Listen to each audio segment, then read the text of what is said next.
നല്ലോണം കിട്ടിയല്ലേ? താൻ അങ്ങോട്ട് ചെന്ന് മേടിച്ചു കൂട്ടിയെന്നാണല്ലോ ഞാൻ അറിഞ്ഞത്. വീട്ടിലിരിക്കുന്ന പെണ്ണുങ്ങളുടെ വാക്ക് കേട്ട് ചാടി പുറപ്പെട്ടാൽ ഇങ്ങനെ ഇരിക്കും. ശവത്തിക്കുത്തല്ലേ സാറേ? ഞാനില്ലാത്തപ്പോ പാതിരാത്രി എന്റെ വീട്ടിൽ കയറി വന്ന് എന്റെ ബീട്രൂട്ട് പെണ്ണിനെ ഉപദ്രവിക്കാൻ നോക്കിയാ പിന്നെ ഞാൻ എന്ത് ചെയ്യണം സാറേ? എടോ, അതിനല്ലേ ഞങ്ങളുള്ളത്. സ്റ്റേഷനിൽ വന്ന ഒരു പരാതി തന്നിരുന്നെങ്കിൽ ഞാൻ അവനെ പോക്കില്ലായിരുന്നു. ഒരു ഗുണ്ടയെ ഒതുക്കാൻ ഭാര്യയെ കൂട്ടിയാണോ പോകുന്നത്? സാർ ഒതുക്കിയ കഥയൊക്കെ ഞാൻ കേട്ടിട്ടുണ്ട്. സാറും ഇതുപോലെ വാങ്ങിച്ചു കൂട്ടി ഇതുപോലെ കിടന്നതല്ലേ? അപ്പൊ സാർ എന്നെ ഉപദേശിക്കുന്നത് കാര്യമില്ല. വലിയ വീരവാദം അടിച്ചിട്ട് കിടന്ന് മോങ്ങാൻ നിനക്ക് നാണമില്ലടാ. എടാ, എന്നെ അവൻ കണ്ണ് കെട്ടി മരത്തിൽ കെട്ടിയിട്ടാ തല്ലിയത്. അല്ലായിരുന്നെങ്കിൽ അവന്റെ ശവം അവിടെ വീണേനെ. വടാ, അവൻ മുഴുക്കുടിയനാ.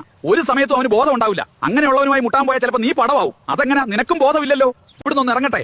അവനെ ഞാൻ ബോംബിട്ട് തീർക്കും. ഇതുകൂടി കൂട്ടി 2ാം തവണ എന്നെ അവൻ പഞ്ഞിക്കിടുന്നത്. ഇനി അതുണ്ടാവില്ല. തീർക്കും ഞാൻ അവനെ. ഉവ്വേ. ഈ ഇഞ്ചി ഉള്ളപ്പോ നിയമം കയ്യിലെടുക്കാൻ ഒരുത്തനെയും ഞാൻ അനുവദിക്കില്ല. നിനക്ക് പരാതി ഉണ്ടെങ്കിൽ പറ. എന്നെ തല്ലിയതടക്കം ചേർത്ത് അവനെ ഞാൻ പൂട്ടി അഴിയണിക്കും. സാറേ, അവനൊരു ഇരട്ട ജീവപര്യന്തം മേടിച്ചു കൊടുക്കാൻ വല്ല വകുപ്പുണ്ടോ സാറേ? അല്ലെങ്കിൽ ബീട്രൂട്ട് പെണ്ണുമായി എനിക്ക് സമാധാനത്തോടെ ജീവിക്കാൻ കഴിയില്ല. നീ അവന്റെ പെണ്ണിനെ അടിച്ചോണ്ട് വന്നതല്ലേ? ഡിവോഴ്സ് മേടിച്ചിട്ടില്ലല്ലോ. അവൻ കേസ് കൊടുത്താൽ നീ കോടതി കയറി ഇറങ്ങേണ്ടി വരും. അവന് ബോധമില്ലാത്തതാ നല്ലത്.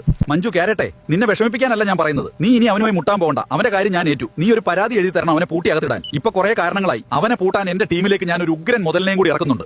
എന്റെ കൂടെ മുൻപ് ആലപ്പുഴ നോർത്ത് സ്റ്റേഷനിൽ ഉണ്ടായിരുന്നതാ. ഞങ്ങൾ ഒന്നിച്ച് പലരെയും ഒതുക്കിയിട്ടുള്ളതാ. അതിരിക്കട്ടെ, നിന്നെ കാണാൻ ആരും ഓറഞ്ചും ആപ്പിളുമായി വന്നില്ലേ? സാധാരണ പതിവുള്ളതാണല്ലോ. ഇവിടെങ്ങും ഒന്നും കാണുന്നില്ലല്ലോ. ഇനിയെങ്കിലും നീ വഴക്കിനൊന്നും പോകാതെ സമാധാനത്തെ ജീവിക്ക്. ഇനി ഈ വീഡിയോ കാണുന്ന എന്റെ കുഞ്ഞുമക്കൾക്കുള്ള മെസ്സേജാണ്. കണ്ടില്ലേ മുഴുക്കുടിയനായ കിഴങ്ങിന്റെ അവസ്ഥ? മദ്യമാണ് അവനെ ഈ അവസ്ഥയിൽ എത്തിച്ചത്.